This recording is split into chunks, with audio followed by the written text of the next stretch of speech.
Okay, students. Again, I am discussing the topic on statistical quality control chart. This is a session number 1, the syllabus of final year BBA, Techniques for Business Decision 2, 6th ಸೆಮಿಸ್ಟರ್ಗೆ ನಾವೀಗ teach ಮಾಡ್ತಾ ಇದ್ದೇವೆ. ನಿಮಗೆ already last ಸೆಷನ್ಗಳಲ್ಲಿ meaning of statistical quality ಕಂಟ್ರೋಲನ್ನು ಹೇಳಿದ್ದೇವೆ, ಅಡ್ವಾಂಟೇಜಸನ್ನು ಹೇಳಿದ್ದೇವೆ, ಲಿಮಿಟೇಷನ್ಸನ್ನು ಹೇಳಿದ್ದೇವೆ, ಕ್ಯಾರೆಕ್ಟರಿಸ್ಟಿಕ್ಸನ್ನು ಹೇಳಿದ್ದೇವೆ, ಆನಂತರ ಎಲ್ಲ ಇವನ್ನ ಎಕ್ಸ್ಪ್ಲೈನ್ ಮಾಡಿದ್ದೇವೆ. ನೆಕ್ಸ್ಟ್ ಈ ಟಾಪಿಕಲ್ಲಿ ಅಥವಾ ಈ ಸೆಷನ್ನಲ್ಲಿ ಸ್ಟ್ಯಾಟಿಸ್ಟಿಕಲ್ ಕಂಟ್ರೋಲ್ ಚಾರ್ಟ್ ಮತ್ತು ಟೈಪ್ಸ್ ಆಫ್ ಕಂಟ್ರೋಲ್ ಚಾರ್ಟನ್ನು ಡಿಸ್ಕಸ್ ಮಾಡ್ತೇವೆ. ನಮ್ಮ ಸಿಲೆಬಸ್ ಪ್ರಕಾರ ಅಂದರೆ BBMನ ಸಿಲೆಬಸ್ ಪ್ರಕಾರ ಓನ್ಲಿ ಮೀನ್ ಚಾರ್ಟ್ ಮತ್ತು ರೇಂಜ್ ಚಾರ್ಟ್ ಮಾತ್ರ ಬರ್ತದೆ. ಮೀನ್ ಚಾರ್ಟ್ ಆ್ಯಂಡ್ ರೇಂಜ್ ಚಾರ್ಟನ್ನು ನಾವಿಲ್ಲಿ ಡಿಸ್ಕಸ್ ಮಾಡ್ತಾ ಹೋಗ್ತೇವೆ. ಬಾಕಿ ಟೈಪ್ಸ್ ಆಫ್ ಚಾರ್ಟ್ ಕೂಡ ಇದೆ, ಬಟ್ ಸಿಲೆಬಸ್ ಪ್ರಕಾರ ನಾವು 2 ಚಾರ್ಟನ್ನು ಮಾತ್ರ ಎಕ್ಸಾಮಿನೇಷನ್ ಪರ್ಪಸ್ಗೆ ಅಥವಾ ನಮ್ಮ ಸಿಲೆಬಸ್ ಪ್ರಕಾರ ಇದೆ. Statistical quality control chart, types of control chart, mean chart and the range chart theory. ಅದನ್ನು ಈಗ ಎಕ್ಸ್ಪ್ಲೇನ್ ಮಾಡ್ತಾ ಹೋಗ್ತೇನೆ. Learning objectives. These concepts help the students to be familiarized with the terms statistical quality control, chart types of controls, mean chart and range chart theory. This help the students to understand the concept of statistical quality control. Next, session outcome. By the end of this session, students should be able to understand the concept of statistical quality control chart, types of control chart, mean chart, range chart, theories, mean chart and range chart theory. Students should also be able to express their opinion regarding the statistical quality control. Then statistical process control. It is impractical to inspect quality into a product. The product must be built right the first time. The manufacturing process must therefore be stable or repeatable and capable of operating with little variability around the target or the nominal dimension. Online statistical process control is a powerful tool for achieving process stability and improving capability through the reduction of variability. ನಾವಿಲ್ಲಿ statistical ಪ್ರೊಸೆಸನ್ನು ಮಾಡಬೇಕಾದ್ರೆ ನಾವು variability ಯಾವ ಥರ ನಾವು ಕ್ಯಾಲ್ಕುಲೇಷನ್ಸನ್ನು ಮಾಡ್ತೇವೆ through the control chart ಮುಖಾಂತರ. It is a customary to think of statistical process control SPC, nothing but statistical process control as a set of problem solving tool that may be applied to any process. Any process means any manufacturing ಪ್ರೊಸೆಸ್ಗೆ ನಾವು ಅದನ್ನು ಯಾವ ಥರ apply ಮಾಡ್ತೇವೆ. Then tools of statistical process control ಅಂತ ಹೇಳಿದಾಗ the major tools of statistical process controls are histogram ಬರ್ತದೆ, Pareto chart ಅಂತೇಳಿ ಬರ್ತದೆ, ಕಾಸ್ ಆ್ಯಂಡ್ ಎಫೆಕ್ಟ್ ಡಯಾಗ್ರಾಮ್ ಅಂತೇಳಿ ಬರ್ತದೆ, ಡಿಫೀಟ್ ಕಾನ್ಸಂಟ್ರೇಷನ್ ಡಯಾಗ್ರಾಮ್ ಅಂತೇಳಿ ಬರ್ತದೆ, ಕಂಟ್ರೋಲ್ ಚಾರ್ಟ್ ಅಂತೇಳಿ ಬರ್ತದೆ, ಆ್ಯಂಡ್ ಸ್ಕ್ಯಾಟರ್ ಡಯಾಗ್ರಾಮ್ ಬರ್ತದೆ, ಆ್ಯಂಡ್ ಚೆಕ್ ಶೀಟ್ ಅಂತೇಳಿ ಬರ್ತದೆ. ಇದಿಷ್ಟು ಕೂಡ ಸ್ಟ್ಯಾಟಿಸ್ಟಿಕಲ್ ಪ್ರೊಸೆಸ್ ಕಂಟ್ರೋಲ್ನ ಟೈಪ್ಸ್ ಅಂತ ಹೇಳಿದೆ. ಬಟ್ ಇದಿಷ್ಟು ಟೈಪ್ಸಲ್ಲಿ for our syllabus, for our BBM ಸಿಲೆಬಸ್ಗೆ ಕುವೆಂಪು ಯೂನಿವರ್ಸಿಟಿಯವರು ಹಾಕಿರೋದು ಯಾವುದು ಕಂಟ್ರೋಲ್ ಚಾರ್ಟ್. ಅಂದರೆ ಇಲ್ಲಿ ಏನು ತೋರಿಸ್ತಾ ಇದ್ದಾನೆ ಈ ಚಾರ್ಟ್ ಮಾತ್ರ ನಿಮಗೆ ಎಕ್ಸಾಮಿನೇಷನ್ ಪರ್ಪಸ್ ಮತ್ತು ಸಿಲೆಬಸ್ ಪರ್ಪಸಲ್ಲಿದೆ. ಬಾಕಿದೆಲ್ಲವೂ ಕೂಡ ಟೈಪ್ಸ್ ಆಫ್ ಪ್ರೋಸೆಸ್ ಕಂಟ್ರೋಲ್ ಅಥವಾ ಸ್ಟ್ಯಾಟಿಸ್ಟಿಕಲ್ ಪ್ರೋಸೆಸ್ ಕಂಟ್ರೋಲ್ ಅಂತೇಳಿ ನಾವು ಡಿಸ್ಕಸ್ ಮಾಡಿದ್ದೇವೆ ಅಷ್ಟೇ. Then next types of quality control. The quality of a product manufactured in a factory may be controlled by the following 2 ways: process control and product control. ಅದಕ್ಕೆ ತಾನೇ ಹೇಳಿದೆ process control ಮತ್ತು product control some of the types of quality control ಅಂತ ಹೇಳಿ ಇರುತ್ತೆ. Process control, in this process the quality is controlled while the product being produced remains in process of production. It ensures that the goods produced conform to the predetermined quality standard. It controls the quality of goods to be produced by stopping production if the quality level is not being maintained. A process is said to be in control if the variation in terms produced are only due to the element of chances and not due to any assignable causes ಅಂತೇಳಿ ಕರೆಯುತ್ತೆ. The objectives of keeping the process under control is achieved with the help of control chart, a graphic method of presenting a sequence of suitable sample characteristics, thereby revealing the frequency and extent of variation from established standards or goal. as the process control involves the uses of control chart, therefore this method is sometimes called control chart techniques. ಅಂದರೆ process control ಅನ್ನು ನಾವಿಲ್ಲಿ control chart techniques ಅಂತ ಹೇಗೆ ಕರಿತೇವೆ, ಯಾತಕ್ಕೋಸ್ಕರ ಕರಿತೇವೆ ಅಂತ ಹೇಳಿದ್ರೆ, in the process the quality control while the product being producer remain in process of production. ಅದಕ್ಕೋಸ್ಕರ ನಾವು ಸ್ಟ್ಯಾಂಡರ್ಡ್ ಗೋಲನ್ನು ಫಿಕ್ಸ್ ಮಾಡ್ಕೊಳ್ತೇವೆ ಅಥವಾ ಸ್ಟ್ಯಾಂಡರ್ಡ್ಸ್ ಅಥವಾ ಗೋಲನ್ನು ಫಿಕ್ಸ್ ಮಾಡ್ಕೊಳ್ತೇವೆ.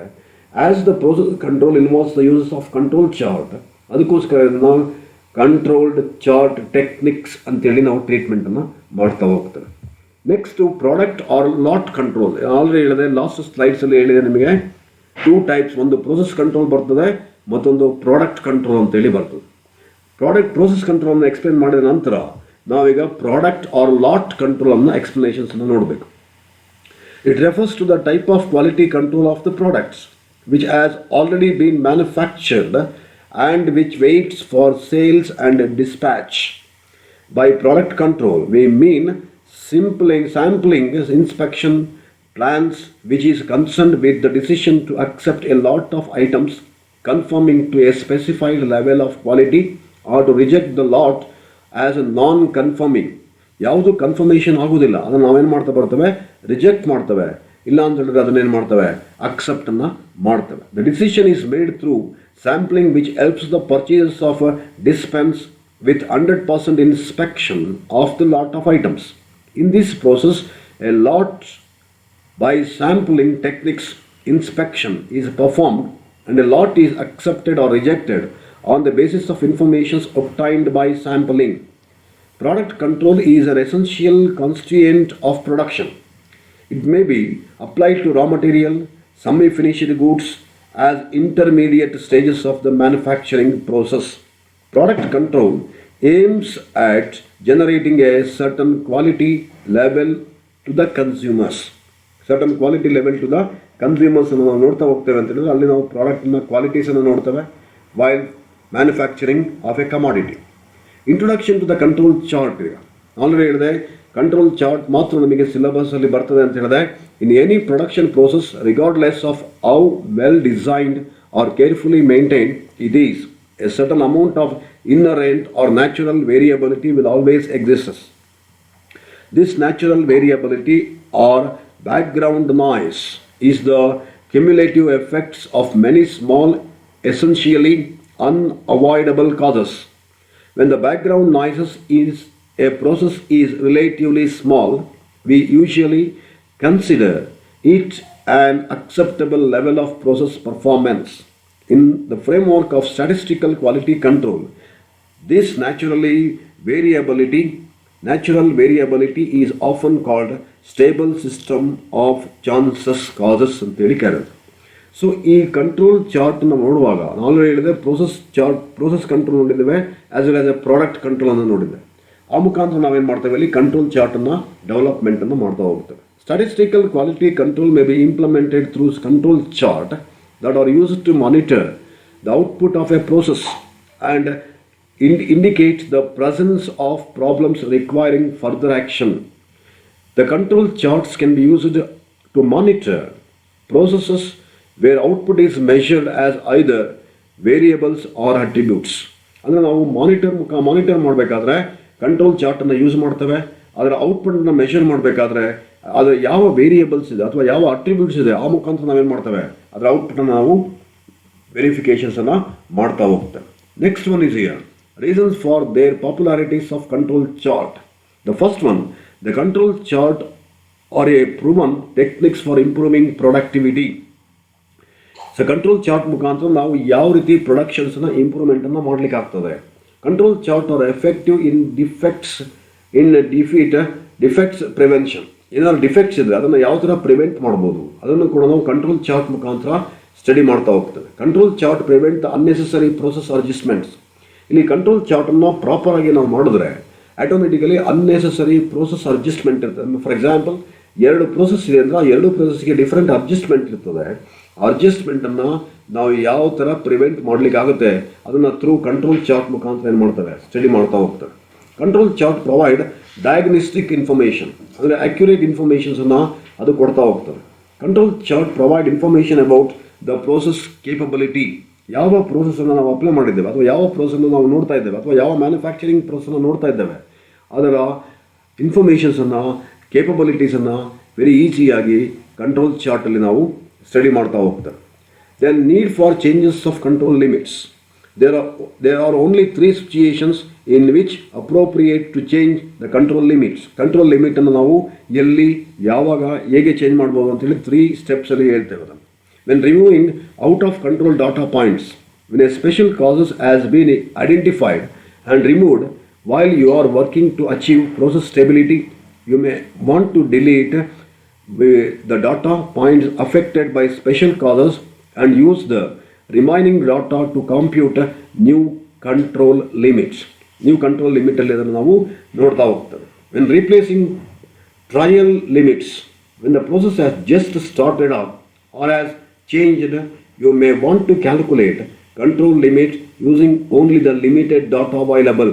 ಲಿಮಿಟೆಡ್ ಡಾಟಾಸಲ್ಲಿ ನಾವೇನು ಮಾಡ್ತೇವೆ, ಕಂಟ್ರೋಲ್ ಲಿಮಿಟನ್ನು ಕ್ಯಾಲ್ಕುಲೇಷನ್ ಮಾಡ್ತಾ ಹೋಗ್ತೇವೆ. ಕಂಟ್ರೋಲ್ ಲಿಮಿಟ್ ಮಾಡಬೇಕಾದ್ರೆ ಅಪ್ಪರ್ ಕಂಟ್ರೋಲ್ ಲಿಮಿಟ್ ಅಂತೇಳಿ ಬರ್ತದೆ, ಲೋಯರ್ ಕಂಟ್ರೋಲ್ ಲಿಮಿಟ್ ಅಂತೇಳಿ ಬರ್ತದೆ. ಆ ಮುಖಾಂತರ ನಾವು ಅದನ್ನು ಸ್ಟಡಿ ಮಾಡ್ತಾ ಹೋಗ್ತೇವೆ. These limits are usually called as trial control limits. We can calculate a new limit every time you add a new data. Once you have 20 or 30 groups or 4 or 5 groups, 4 or 5 measurement without a signal, you can use the limit to monitor future performance. Future performance ಅನ್ನು ನಾವಲ್ಲಿ study ಮಾಡಬೇಕಾದ್ರೆ replace ಮಾಡ್ತೇವೆ and trial ಲಿಮಿಟ್ಸನ್ನು ನೋಡ್ತಾ ಹೋಗ್ತೇವೆ. There is no need to recalculate the limits again unless fundamental changes are made to the process. Fundamental ಚೇಂಜಸನ್ನು ನಾವು ಯಾವ ಥರ ಮಾಡಬೇಕು ಅಥವಾ ಅದನ್ನು ಯಾವ ಥರ ಸ್ಟಡಿ ಮಾಡಬೇಕು ಅಂತೇಳಿ ನೋಡ್ತಾ ಹೋಗ್ತೇವೆ. When there are changes in the process, when there are indications that your process has changed, it is necessary to recompute the control limit based on data collected since the changes occurred. Some examples of such changes are the application of a new or modified procedure, the use of different missions, the overhauling of existing mission. Overhauling is nothing but existing ಮಿಷನ್ಗೆ ಏನಾಗಿದೆ ರಿಪೇರಿಗೆ ಬರ್ತಾ ಇದೆ ಅಥವಾ ಅದು depreciation ಆಗ್ತಿದೆ, ಅದಕ್ಕೆ ನಾವೇನು ಕರಿತೇವೆ overhauling of existing machine ಅಂತೇಳಿ ಕರಿತೇವೆ. And the introduction of a new supplier of critical input material. ಯಾವುದಾದ್ರು ಇನ್ಪುಟ್ ಮಟೀರಿಯಲ್ಸನ್ನು ಚೇಂಜ್ ಮಾಡಬೇಕಾದ್ರೆ ನಾವು ನ್ಯೂ ಸಪ್ಲೈಯರ್ಸನ್ನು ಏನು ಮಾಡ್ತೇವೆ, ಇಂಟ್ರೊಡಕ್ಷನ್ಸನ್ನು ಮಾಡ್ತಾ ಹೋಗ್ತೇವೆ. When the changes in the process, these are the need for changes of control limit ಅಂತೇಳಿ ಕರೀತಾರೆ. Next one types of control chart ಅಂತ ಹೇಳಿ ಬರ್ತದೆ. There are 2 types of control chart here. Variable control chart, attribute control chart ಅಂತೇಳಿ ಕರೀತಾರೆ. Variable control chart as well as attribute control ಚಾರ್ಟಲ್ಲಿ ನಾವು variable control ಚಾರ್ಟಲ್ಲಿ X bar chart nothing but mean chart ಅಂತೇಳಿ ಕರಿತೇವೆ.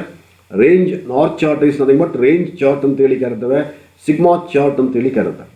ಅಟ್ರಿಬ್ಯೂಟ್ಸ್ ಕಂಟ್ರೋಲ್ ಚಾರ್ಟಲ್ಲಿ P chart ಬರ್ತದೆ, C chart ಬರ್ತದೆ, ಎಲ್ ಪಿ ಚಾರ್ಟ್ ಅಂತೇಳಿ ಬರ್ತದೆ. ಈ ಅಟ್ರಿಬ್ಯೂಟ್ ಕಂಟ್ರೋಲ್ ಚಾರ್ಟ್ ಏನಿದೆ ಇದು ನಮಗೆ ಸಿಲೆಬಸ್ಸಲ್ಲಿ ಇಲ್ಲ. ಇದು ಓನ್ಲಿ ಫಾರ್ ಯುವರ್ ಡಿಸ್ಕಷನ್ಸ್ ನಾವು ಇದನ್ನು ಎಕ್ಸ್ಪ್ಲೇನ್ ಮಾಡಿದ್ದೇವೆ. ವೇರಿಯಬಲ್ ಕಂಟ್ರೋಲ್ ಚಾರ್ಟಲ್ಲಿ ಓನ್ಲಿ ಫಸ್ಟ್ 2 ಚಾರ್ಟ್ ಮಾತ್ರ ನಮಗೆ ಸಿಲೆಬಸ್ಸಲ್ಲಿದೆ. ಒಂದು X bar chart nothing but mean chart ಬರ್ತದೆ, ಮತ್ತೊಂದು R chart nothing but range chart ಅಂತೇಳಿ ಬರ್ತದೆ. ಸಿಗ್ಮಾ ಚಾರ್ಟ್ ಇದು ನಮಗೆ ಸಿಲೆಬಸ್ಸಲ್ಲಿ ಬರೋದಿಲ್ಲ. Only X bar chart and R chart nothing but range chart ಅನ್ನು ನಾವಿಲ್ಲಿ ಡಿಸ್ಕಸ್ ಮಾಡ್ತಾ ಹೋಗ್ತೇವೆ. ನೆಕ್ಸ್ಟ್ ನೋಡ್ತಾ ಬನ್ನಿ, introduction to the control chart. A typical control chart as control limit set as value such that if the process in the control, nearly all points will lie within upper control limits and the lower control limits. ನಾವು ಏನು ಪಾಯಿಂಟ್ಸನ್ನು ನಾವು ಅಸೈನ್ಮೆಂಟನ್ನು ಮಾಡ್ತೇವೆ ಅವೆರಡೂ ಕೂಡ upper control limits ಮತ್ತು lower control ಲಿಮಿಟಿನ ನಡುವೆನೇ ಇರಬೇಕು. ಇದಕ್ಕಿಂತ ಹೊರಗಡೆ ಹೋಗ್ಲಿಕ್ಕಿಲ್ಲ ಅಥವಾ ಲೋಯರ್ ಕಂಟ್ರೋಲ್ ಲಿಮಿಟ್ಗಿಂತ ಕೆಳಗಡೆ ಕೂಡ ಬರಲಿಕ್ಕಿಲ್ಲ. ಇವ್ಯಾವತ್ತೂ ಕೂಡ ಅಪ್ಪರ್ ಕಂಟ್ರೋಲ್ ಲಿಮಿಟ್ ಮತ್ತು ಲೋಯರ್ ಕಂಟ್ರೋಲ್ ಲಿಮಿಟಿನ ಒಳಗಡೆ ಇರಬೇಕು. ಅದನ್ನು ನಾವು ಏನಂತ ಕರಿತೇವೆ ಅಂದರೆ one of the important best control chart ಅಂತೇಳಿ ಕರೀತಾರೆ. ಓಕೆ, ನೆಕ್ಸ್ಟ್ ನೋಡ್ತಾ ಬನ್ನಿ, ವೇರಿಯಬಲ್ ಕಂಟ್ರೋಲ್ ಚಾರ್ಟ್. ಆಲ್ರೆಡಿ ಹೇಳಿದೆ, it is one by which it is possible to measure the qualities characteristics of a products. ಒಂದು ಪ್ರಾಡಕ್ಟ್ನ ಕ್ಯಾರೆಕ್ಟರಿಸ್ಟಿಕ್ಸನ್ನು ಈ ಕಂಟ್ರೋಲ್ ಚಾರ್ಟ್ ಮುಖಾಂತರ ನಾವು ಅಸೆಸ್ ಮಾಡ್ತಾ ಹೋಗ್ತೇವೆ. The variable control chart or X bar chart. X bar chart is nothing but mean chart ಅಂತ ಕೂಡ ಕರೀತಾರೆ. R bar chart is nothing but range chart ಅಂತೇಳಿ ಕರೀತೇವೆ. ಸಿಗ್ಮಾ ಚಾರ್ಟ್, ಈ ಸಿಗ್ಮಾ ಚಾರ್ಟು ನಮ್ಮ ಸಿಲೆಬಸ್ಗೆ ಇರೋದಿಲ್ಲ. Only X bar chart and R bar chart ಇವೆರಡು ಮಾತ್ರ ನಾವು ಸಿಲೆಬಸಲ್ಲಿ ನೋಡ್ತಾ ಬರುತ್ತೆ. Control chart for variable. A control chart is one of the 7 statistical tool of quality control that is used to determine whether a manufacturing process or a business is in the statistical control state.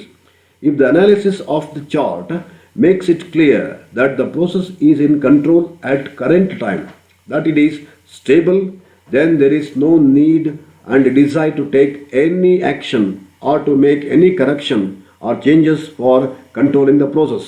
Nothing but ಅದು stable ಆಗಿದ್ದಾಗ, ನಾವು already ಹೇಳಿದೆ ಯಾವುದು stable ಆಗಿದೆ ಆಗ ನಾವು ಏನು ಕೂಡ ಡಿಸೈನನ್ನು ಚೇಂಜ್ ಮಾಡುವ ಅವಶ್ಯಕತೆ ಬರೋದಿಲ್ಲ. ನಾವೇನು ಕಂಟ್ರೋಲ್ ಚಾರ್ಟ್ ಇದೆ ಅದನ್ನು ಚೇಂಜ್ ಮಾಡುವ ಅವಶ್ಯಕತೆ ಬರೋದಿಲ್ಲ ಯಾವಾಗ it must be stable. But if it is indicates that the process that is being monitored is not a control, then is not within the control, then the chart analysis can be used to determine the main sources of variation, because of which this regarded performance is seen. Typical examples where the control chart is used in time series data. ನಾವು time series ಡಾಟಾಸಲ್ಲಿ control ಚಾರ್ಟನ್ನು study ಮಾಡ್ತಾ ಹೋಗ್ತಾರೆ. ನಿಮಗೆ ಒಂದು ಎಕ್ಸಾಂಪಲ್ಸನ್ನು ನೋಡ್ತಾ ಬರ್ತೀವಿ. ಇಲ್ಲಿ control chart consist of point of statistic representation like mean and range etcetera that are measurement of quality of samples taken at different times in the process. The mean is calculated in this statistics using all the calculated samples available. ನಾವು ಮೀನನ್ನು ಇಲ್ಲಿ calculate ಮಾಡಬೇಕಾಗ್ತದೆ. ಮೀನನ್ನು calculate ಮಾಡಬೇಕಾದ್ರೆ sample ಸೈಜನ್ನು ಅಥವಾ sample ವೇರಿಯೇಬಲ್ಸನ್ನು ಅವರು ಕೊಟ್ಟಿರ್ತಾರೆ. ಆ ಮುಖಾಂತರ ನಾವಿಲ್ಲಿ ಮೀನ್ ನಥಿಂಗ್ ಬಟ್ ಎಕ್ಸ್ ಬಾರನ್ನು ಕ್ಯಾಲ್ಕುಲೇಟ್ ಮಾಡ್ತಾರೆ. A central line is drawn at a mean value, so the uptime of the statistic. By using all the sample, the standard error is also evaluated in a statistic. Upper and lower control limit ಅನ್ನು ನಾವಲ್ಲಿ ready ಮಾಡಬೇಕು. ಅಂದರೆ upper and lower control ಲಿಮಿಟನ್ನು ನಾವು ಆಗ್ತಾ ಹೋಗ್ತೇವೆ. So by using this information. Next ನೋಡ್ತಾ ಬಂದರೆ ಮೀನ್ ಆ್ಯಂಡ್ ರೇಂಜ್ ಚಾರ್ಟ್ ಅಂತ ಹೇಳಿದ್ರೆ there are two chart, X chart nothing but X bar chart and range chart. Individually they do not return any meaningful interpretation. So X bar chart and range chart should exist in pair. ಅದು ಯಾವತ್ತೂ ಕೂಡ ಒಟ್ಟಿಗೆ ಇರಬೇಕದು. ಯಾವತ್ತೂ ಕೂಡ range chart ಮತ್ತು X bar chart ಎರಡೂ ಕೂಡ ಒಟ್ಟೊಟ್ಟಿಗೆ ಹೋಗಬೇಕು. ಆಗ ಮಾತ್ರ ನಾವು ಪ್ರಾಬ್ಲಮನ್ನು ಮಾಡಲಿಕ್ಕೆ ಆಗ್ತದೆ. Construction of X bar chart as well as range chart ಅಂತೇಳಿ ಟ್ರೀಟ್ ಮಾಡ್ತಾರೆ. Collect above CI, KI number of sub group. Say for example K is nothing but equals 25. Each sample size N equals 4 - 10 ಅಂತೇಳಿ ಒಂದು example ತೆಗೆದುಕೊಂಡಿದ್ದೇವೆ. ಅಂದರೆ for each sub group calculate the mean X bar equals sigma X divide by N. ನಾವು already ಗೊತ್ತಿದೆ, ನೀವು ಮೀನನ್ನು calculate ಮಾಡಿರೋ mean is nothing but arithmetic mean. Arithmetic ಮೀನನ್ನು ಕ್ಯಾಲ್ಕುಲೇಟ್ ಮಾಡಿದಾಗ ಏನು ಬರುತ್ತೆ ಫಾರ್ಮುಲಾ ಅಂದರೆ sigma X divide by N ಅಂತ ಹೇಳಿಕೆ ಇರುತ್ತೆ. N ಟೋಟಲ್ ಮಾಡ್ಕೊಡ್ತೇವೆ. ಅದನ್ನು ಟೋಟಲ್ ಮಾಡಿದಾಗ we get the sigma X divide by number of items or the number of samples, that is X plus x1 plus x2 plus xn infinite divide by N ಅಂತೇಳಿ ಹೇಳಿದೆ. Range equals X maximum minus X minimum. They calculate the average of different ranges of K. Subgroup is considered as R chart. Sigma R divided by K. K is nothing but again it is nothing but N.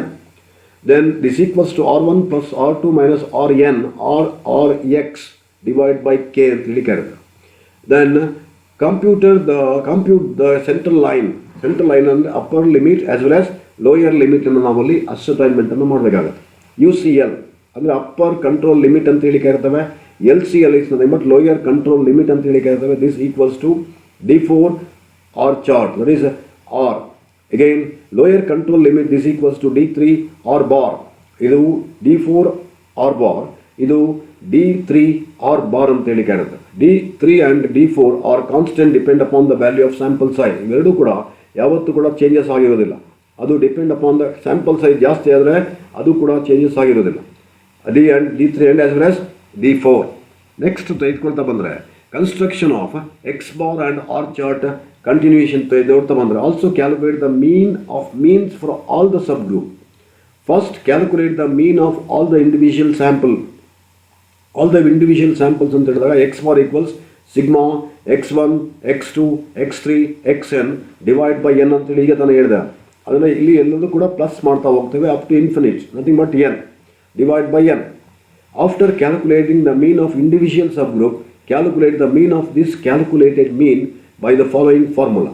X by x double bar, this equals to sigma x bar 1 plus x bar 2, x bar 3 plus x bar k is nothing but n divided by k, nothing but total number of group, nothing but number of sample group take the total number of sample group ಅನ್ನು ನಾವಲ್ಲಿ considerations ಅನ್ನು ಮಾಡ್ತಾ ಹೋಗ್ತೇವೆ. Construction of X bar chart and R chart ಅದು continuations ಮಾಡ್ತಾ ಹೋಗಿದಾಗ ನಾವು apply the formula for upper control limits as well as lower control limit by means by the following formula. U C L C L lower control limit ಅಂತ ಹೇಳಿ ಕರಿತೇವೆ. This equals to X double bar minus A two multiplied into R bar. X double bar minus A two multiplied into R bar, nothing but ರೇಂಜನ್ನು ಏನು ascertainment ಮಾಡ್ಕೊಂಡಿದ್ದೀರಾ ಅದನ್ನು ನಾವು ತೆಗೆದುಕೊಳ್ತೇವೆ. ಇಲ್ಲಿ X ಬಾರ್ನ ಏನು ಅಸರ್ಟೈನ್ಮೆಂಟ್ ಮಾಡ್ಕೊಂಡಿದ್ದಾರೆ ನಾವು ಎಕ್ಸ್ ಡಬಲ್ ಬಾರ್ ಅಂತೇಳಿ ಕನ್ಸಿಡರ್ ಮಾಡಬೇಕು. U C L upper control limit X this equals to X double bar plus A two multiplied into R bar. R bar is nothing but X bar ಮತ್ತು R bar ಚಾರ್ಟನ್ನು ನೋಡಿದಾಗ ಅದೇ ಇಲ್ಲಿ ನಮಗೆ ಇದು ಈ ಇನ್ಫಾರ್ಮೇಷನ್ ಸಿಕ್ಕಿರುತ್ತೆ. ನೆಕ್ಸ್ಟ್ ಒನ್ ಇನ್ಫಾರ್ಮೇಷನ್ಸ್ ಪ್ರಕಾರ ನೋಡ್ತಾ ಬಂದರೆ after the above calculation we have to do a homogeneities test which consists of two different steps. Compare all individual range values of n, nothing but k, subgroup with the value of UCL upper control limit R and LCL nothing but lower control limit range control limit ಅಂತ ಹೇಳಿ ಕರೀತೇವೆ. If they fall in range value then they are homogeneous and the subgroup are called rational subgroups. If they are not homogeneous, then remove the sample which are out of the range limit, that is UCL minus LCL R. ಅಂದರೆ upper control limit minus lower control limits. ರೇಂಜಲ್ಲಿ ನಾವು upper control limit ಮತ್ತು lower control ಲಿಮಿಟನ್ನು ಏನು ಮಾಡ್ತೇವೆ, upper control ಲಿಮಿಟಲ್ಲಿ minus ಮಾಡ್ತೇವೆ. The compute the modified R equals UCL small R and the LCL small R till the homogeneities obtained. Homogeneous ಆಗಿದ್ದಾಗ ನಾವೇನು ಕೂಡ ಚೇಂಜಸ್ ಮಾಡೋದಿಲ್ಲ. ಬಟ್ ನಾಟ್ ಹೋಮೋಜಿನಿಯಸ್ ಆಗ ನಾವೇನು ಮಾಡ್ತೇವೆ, ಕಂಟ್ರೋಲ್ ಚಾರ್ಟನ್ನು ಚೇಂಜಸ್ ಮಾಡ್ತಾ ಹೋಗ್ತೇವೆ ಅಥವಾ ಮಾಡಿಫೈಡನ್ನು ಮಾಡ್ತಾ ಹೋಗ್ತೇವೆ. ಇದು ನೆಕ್ಸ್ಟ್ ಸ್ಟೆಪ್ಸ್ ಆಯಿತು. Construction of X bar and R ಚಾರ್ಟನ್ನು ನೋಡ್ತಾ ಬಂದಾಗ compare all individual means value by K, sub group with the UCL LCL as well as ಅಲ್ಲಿ ನಾನು ಹೇಳಿದೆ ರೇಂಜಿಗೆ ತೆಗೆದುಕೊಂಡ್ವಿ, ಇಲ್ಲಿ ನಾವು ಎಕ್ಸ್ ಮೀನಿಗೆ ತೆಗೆದುಕೊಂಡಿದ್ದೇವೆ. LCL is nothing but lower control limit x bar. If they fall below this value then they are not homogeneous. So then remove the sample and compute modified x bar. Modified x bar equals UCL and LCL x bar till the homogeneity is obtained. Then now draw the mean minus range chart. Draw the mean and range chart ಅನ್ನು ನಾವೇನು ಮಾಡ್ತೇವೆ, draw ಮಾಡ್ತಾ ಹೋಗ್ತೇವೆ. ಇದಿಷ್ಟು ಕೂಡ ಈ ಟಾಪಿಕ್ನಲ್ಲಿ ನಾನು ನಿಮಗೆ ಎಕ್ಸ್ಪ್ಲನೇಷನ್ ಮಾಡಿದ್ದೆ. ನೀವು ಏನು ಎಕ್ಸ್ಟ್ರಾ ಇನ್ಫಾರ್ಮೇಷನ್ಸ್ ಬೇಕು ಅಂದರೆ ನೀವು ಈ ಬುಕ್ಸನ್ನು ಎಲ್ಲವನ್ನು ಕೂಡ ರೆಫರನ್ನು ಮಾಡ್ಬೋದು. Okay, thank you one and all.